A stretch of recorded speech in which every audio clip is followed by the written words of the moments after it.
अस्सलाम वालेकुम, मैं हूं मैर तारिक। नाजरीन, इस वक्त इस्लामाबाद पूरी दुनिया में डोमिनेट कर रहा है। हर किसी की नज़रें इस वक्त इस्लामाबाद की तरफ लगी हुई हैं क्योंकि ईरानी और अमरीकी वफ्द इस वक्त इस्लामाबाद में पहुंच चुका है और इसको कवर करने के लिए, इस तारीख साज लम्हे को कवर करने के लिए, डायलॉग्स को कवर करने के लिए सहाफ़ियों की बड़ी तादाद पूरी दुनिया से पाकिस्तान पहुंच चुकी है। रात के वक्त पहले रावलपिंडी के नूर खान एयरबेस पर एक ईरानी त्यारा लैंड हुआ। ईरानी त्यारे को पहले पाक फ़िज़ाइया ने फ़िज़ा में ही सलामी दीन को वेलकम किया, या आप कह सकते हैं जी कि खलीज की वो जंग जिसमें सुपर पावर को गर्क किया गया, ये उस मुल्क की क़यादत है, ये फ़ातिहीन खलीज हैं। और फिर ईरानी वफ्द का इस्तकबाल फील्ड मार्शल आसिम मुनीर और इसहाक डार ने किया। इस वक्त जो ईरानी स्पीकर पार्लियामेंट हैं मोहम्मद बाकर अल्बेकॉफ, वो इस वफ्द की क़यादत कर रहे हैं, और फिर अब्बास अरागची जो कि वज़ीर ख़ारजा हैं उनके, वो भी इनके हमरा मौजूद हैं। लेकिन ईरानी वफ्द के साथ इस जहाज़ में जितनी खाली सीटें थीं, इन पर अमरीकी हमले में शहीद होने वाली स्कूल की 160 बच्चियों की तस्वीर भी रख कर लाई गई, और जले हुए बैग्स जो बच्चियों के थे वो इन सीटों के ऊपर पड़े हुए थे, और उनके साथ फूल भी रखे हुए थे। और फिर जो अब्बास अरागची हैं वो रोते हुए जहाज़ की इन सीटों की तरफ देख रहे थे। ये वीडियो सोशल मीडिया के ऊपर काफ़ी वायरल हो रही है, पूरी दुनिया इस वीडियो को देख रही है, और ये एक बड़ा मजबूत और दिल दहला देने वाला पैगाम था जो कि जंग की होलनाकी भी दिखा रहा है, और ख़ास तौर पर वो जंग जो दुनिया की सुपर पावर ने और इसराइल ने, आप कह लें कि इन 40 दिनों की एक एपिसोड में 10 से ज़ायद दुनिया के ममालिक के ऊपर मुसल्लत कर दी थी। और फिर हमने जैसे देखा कि अमेरिका और इसराइल ईरान के ऊपर, लिबनान के ऊपर कॉलेजेस, हस्पताल, मसाजिद, रिहायशी आबादियों के ऊपर बम गिराते रहे। 1500 के करीब सिर्फ बच्चे आप देख लें कि इस जंग में ईरान और लिबनान में शहीद हो चुके हैं। खैर, ईरान ने इस जंग में मीडिया के महाज पर भी अपने आप को बड़े अच्छे तरीके से खड़े रखा, साबित किया, क्योंकि मीडिया भी जंग का एक बड़ा अहम टूल होता है। और ख़ास तौर पर जो मुख्तलिफ ममालिक में ईरान के सफारत खाने थे, वहाँ से भी ईरान को बड़ी सपोर्ट मिली, क्योंकि ईरान में 40 दिन से इंटरनेट जो था वो आलमोस्ट बंद कर दिया गया था, वो काम नहीं कर रहा था। लेकिन आप देखें कि ट्रंप जो आप कह लें कि 1 या 2 हफ्ते के बाद जंग में घुटने टेक चुका था, जंग उसके कंट्रोल के बाहर हो चुकी थी, वो ये कह रहा था कि पूरी दुनिया का मीडिया इसके ख़िलाफ़ फेक न्यूज़ चला रहा है। या आप ये कह सकते हैं कि मीडिया तो हक़ाइक़ ही दिखा रहा था। लेकिन आप देखें कि ईरान ने सोशल मीडिया टूल का भी बेहतरीन इस्तेमाल किया। वहाँ भी इसने आप कह लें कि एनिमेटेड वीडियोज़ दिखाई बना कर। ईरानीज़ ने, ईरान के जो फ़ौजी तर्जुमान थे जनरल इब्राहिम, रोज़ इनका पैगाम दुनिया के हर टीवी चैनल के ऊपर चलता था और लोगों को इनके पैगाम का इंतज़ार रहता था। अच्छा जी, अब बात करते हैं अमरीकी वफ्द की, जो कि दिन 11 बजे के करीब नूर खान एयरबेस पर इनका जहाज़ लैंड किया। जेडी वेंस के हमरा अमरीकी सदर डोनाल्ड ट्रंप के मुशीर स्टीव टिकॉफ और इनके दामाद जेराड कुशनर भी इस्लामाबाद पहुंचे हैं, और फिर एयरपोर्ट के ऊपर फील्ड मार्शल और इसहाक डार ने इनका इस्तकबाल किया इस वफ्द का। अच्छा जी, आज की मुलाकात का अगला लायामल भी तय हो जाएगा, यानी कि जो आने वाले दिन हैं कि किस तरह से इन मुज़ाकरात को लेकर चलना है, क्योंकि सीज़ फायर को अभी आप कह लें कि 2-3 दिन हुए हैं, बाकी 10 से 11 दिन अभी बाकी हैं। तो दोबारा कब मुलाकात होगी सीज़ फायर के दरमियान, वो भी तय हो जाएगा। लेकिन अहम चीज़ ये है कि ईरान के मुतालबात क्योंकि इस वक्त मजबूत पोजीशन में हैं, वो इस वक्त डोमिनेट कर रहा है, लेकिन अमेरिका कभी भी इन तमाम मुतालबात को मानेगा भी नहीं, और ऐसा होता भी नहीं, क्योंकि अगर सारे मुतालबात ईरान के ही मान लिए जाएँ तो अमेरिका, आप कह लें कि उसकी एक किस्म की ये हार होगी, क्योंकि वो सुपर पावर भी है। लेकिन ये भी नहीं कि अमेरिका इस वक्त स्ट्रांग पोजीशन पर है, और ट्रंप के लिए इसका हल निकालना इसलिए भी ज़रूरी है क्योंकि हल नहीं निकला तो ट्रंप से फिर अमेरिकी दोबारा ये सवाल करेंगे कि हमले का फिर मकसद क्या था, इससे हासिल क्या हुआ, जंगबंदी से क्या हासिल हुआ, क्योंकि 13 बॉडी बैग्स अमेरिका पहुंच चुके हैं। इसके अलावा अगर बात करें तो इसराइल के हवाले से ब्लूमबर्ग ये रिपोर्ट दिखा रहा है, ये बात सामने ला रहा है कि इसराइल ने जब लिबनान पर हमला किया तो ट्रंप ने नेतन्याहू को फिर जुमेरात को फ़ोन किया, और ट्रंप ने नेतन्याहू के साथ बड़ी सख्त ज़ुबान में बात की, क्योंकि वो लिबनान के साथ जंग बंदी के लिए मान नहीं रहा था, यानी कि नेतन्याहू मान नहीं रहा था। लेकिन फिर नेतन्याहू ने ट्रंप के दबाव में आकर लिबनान के साथ मुज़ाकरात का पैगाम जारी कर दिया और इस जंग को रोक दिया। वैसे تو یہ بات سچ ہے کہ نتنیاہو امریکہ کی سنتا نہیں ہے، ٹرمپ کی سنتا نہیں ہے، لیکن ہو سکتا ہے اس نے اسی لیے یہ ٹرمپ کی بات مان لی ہو کہ اس سے پہلے کہ ٹرمپ ٹویٹ کر دے کہ میں نے اسرائیل اور لبنان کی جنگ رکوا دی ہے، سیز فائر کروا دی ہے، تو ٹرمپ اگر ٹویٹ کر دیتا تو نتنیاہو کے پاس کوئی آپشن بچنا بھی نہیں تھا اس کی بات کو ماننے کے لیے، اس لیے پھر مجبوری میں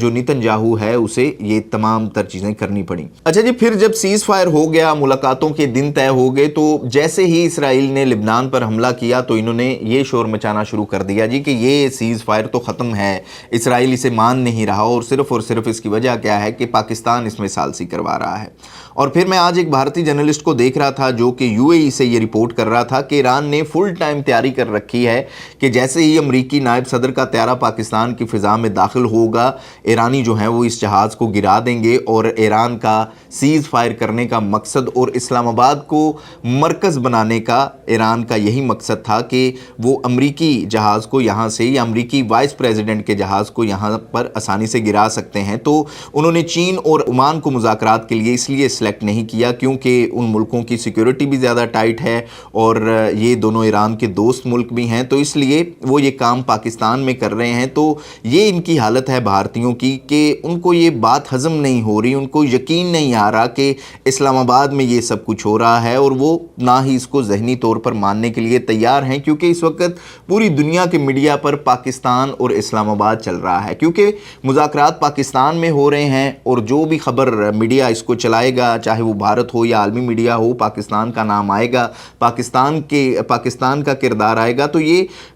گودی میڈیا کے لیے ہضم کرنا مشکل ہوتا جا رہا ہے۔ اس کے علاوہ جی بدہضمی صرف بھارتیوں کو نہیں ہے بلکہ پاکستان سے باہر بیٹھے ہوئے یوٹیوبرز کو بھی لگاتار ہو رہی ہے۔ شہباز گل امریکہ والے کو اب کوئی نئی بات نہیں ملی تو انہوں نے ایک بڑی نااہلی کی نشاندہی کی ہے جی۔ وہ کہہ رہے ہیں جی کہ اسلام آباد میں جو پاکستان کے پرچم لگائے گئے ہیں وہ استری نہیں کیے گئے اور ان میں وٹ پڑے ہوئے ہیں، اور باہر سے آنے والے لوگ جو ہیں وہ دیکھ کر کیا کہیں گے کہ انہوں نے اپنے ملک میں اپنے پرچم کو جو ہے وہ استری نہیں کیا ہوا، اور وہ یہ کہہ رہے ہیں کہ اس سے بہتر تھا کہ آپ یہ پرچم لگاتے ہی نہ، کیونکہ اسلام آباد ویسے ہی اتنا خوبصورت ہے۔ تو مجھے سمجھ نہیں آئی کہ وہ کہنا کیا چاہتے تھے، کہ انہیں مسئلہ جو ہے وہ پرچم لگانے سے ہے یا پرچم استری نہ کرنے سے ہے، اور پرچم کیا خوبصورتی کے لیے لگائے جاتے ہیں۔ اچھا جی، اب آج کی ایک سب سے اہم بات کے اوپر تھوڑا سا غور کرتے ہیں کہ اس جنگ میں نقصان تو ہم نے دیکھ لیا کہ کس کس کا ہوا، لیکن فائدہ کس کا ہوا۔ ایران جنگ جیت گیا، اس میں کوئی شک نہیں ہے، لیکن اس کو دفاعی، معاشی اور بہت سارا نقصان ہوا۔ اس کے لوگ آپ کہہ لیں کہ شہید ہو گئے ہزاروں کی تعداد سے، اس کی جو قیادت تھی وہ شہید کر دی گئی۔ دوسری طرف امریکہ اور اسرائیل ہیں، ان کا بھی اربوں ڈالر کا نقصان ہوا ہے۔ امریکہ کے 13 فوجی مرے ہیں، 400 کے قریب زخمی ہیں، 25 جہاز گروا لیے اس نے۔ معاشی نقصان، دنیا میں تنہا پڑ گیا، نیٹو کو مدد کے لیے بلاتا رہا ٹرمپ، لیکن کسی نے بات نہیں مانی۔ پھر عربیوں کو جو سیکیورٹی کی گارنٹی دے رکھی تھی، اس میں بھی وہ ناکام ہو چکا، اور سب سے بڑھ کر آپ دیکھیں کہ صرف 40 دن میں ایران کے سامنے وہ بیٹھنے پر مجبور ہو گیا۔ اچھا جی، اس تمام تر ایپیسوڈ میں فائدہ صرف اور صرف چین کو ہوا ہے۔ وہ کس طرح سے، وہ آپ کو میں بتاتا ہوں۔ جنگ ایران اور امریکہ کی تھی۔ ایران کو ٹیکنالوجی اور سیٹلائٹ سپورٹ کون کر رہا تھا؟ چین کر رہا تھا۔ مطلب ایک طریقے سے چین امریکہ کے خلاف جنگ میں بھی تھا، اور اب ایران جیتا ہے تو اس میں چین کی بھی جیت ہے، چین کی ٹیکنالوجی کی بھی جیت ہے۔ امریکہ اور ایران کے اربوں ڈالر اس میں ضائع ہوئے، چین کو کوئی نقصان نہیں ہوا۔ امریکہ یہ جنگ ایران کے تیل پر قبضے اور دنیا میں ڈالر کے راج کو برقرار رکھنے کے لیے کرنے آیا تھا، اور ایران سے نکلنے والا 80% تیل چین خریدتا ہے۔ اب دیکھیں کہ چین کو ایران کی جیت کے بعد یہ تیل پہلے سے زیادہ سستا ملے گا، اور یہ بات بھی کنفرم ہے کہ ایران کا جتنا بھی اب تیل فروخت ہوگا وہ چائنی کرنسی میں ہی سیل ہوگا۔ مطلب چین کا تیل بھی بچ گیا، چائنیز کرنسی پہلے سے زیادہ مضبوط ہو گئی، اور اب اس جنگ کے بعد امریکہ میں کیا ہوگا، کیونکہ وہاں تیل کی قیمتوں میں $4 فی گیلن کا فرق آیا ہے۔ یہ وہاں پر یہ چیزیں رپورٹ ہو رہی ہیں، وہاں مہنگائی بھی ہوگی۔ پھر امریکہ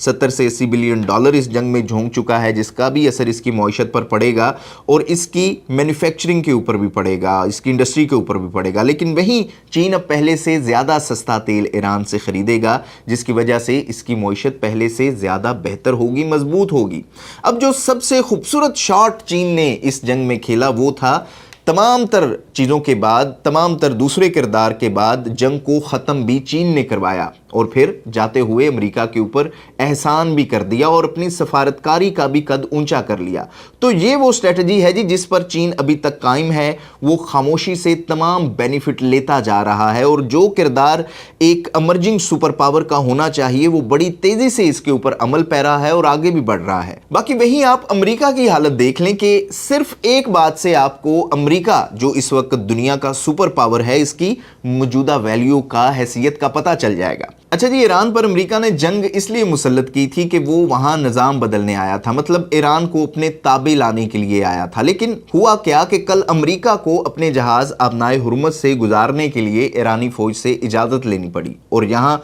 हुर्मुज़ के इतराफ़ में अमेरिका के 10 के करीब फौजी अड्डे या बेसिस भी हैं जिनका बुनियादी मकसद ये था कि ट्रेड रूट्स का कंट्रोल हासिल करना और अरब मुल्कों को सिक्योरिटी देना।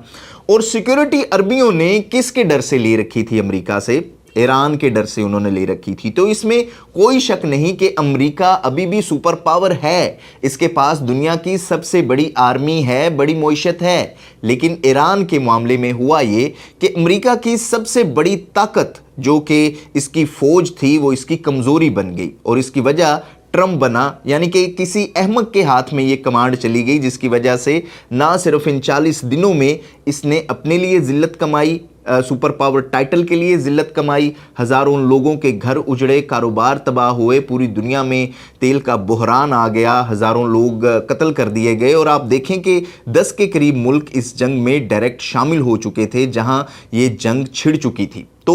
ये जो जंग थी आप कह लें कि जो तीसरी आलमी जंग है उससे कुछ कदम दूरी पर ही थी और इसमें अगर ये मामला कुछ इस तरह का शामिल हो जाता तो जाहिर है कि जंग में किसी की हार जीत तो हो सकती है जाहिर देखने में, लेकिन उसमें सिर्फ और सिर्फ हार इस वजह से भी होती है कि पूरी दुनिया मुआशी तौर पर भी और इंसानी तौर पर भी, या जो एक इंसानी अलमिया उसमें जन्म लेना था उसमें शायद हज़ारों साल पीछे चली जाती, उसमें जीत किसी की भी नहीं होती। आप इस वाले से क्या राय रखते हैं कमेंट बॉक्स में ज़रूर बताइएगा। देखते रहिएगा न्यूज़ अलर्ट और आपसे हमेशा की तरह वही दरख्वास्त कि हमारे इस चैनल को सब्सक्राइब भी ज़रूर कीजिएगा और बेल आइकन को भी प्रेस कीजिएगा ताकि आपके पास हर आने वाली अपडेट बर वक्त पहुँचती रहा करे।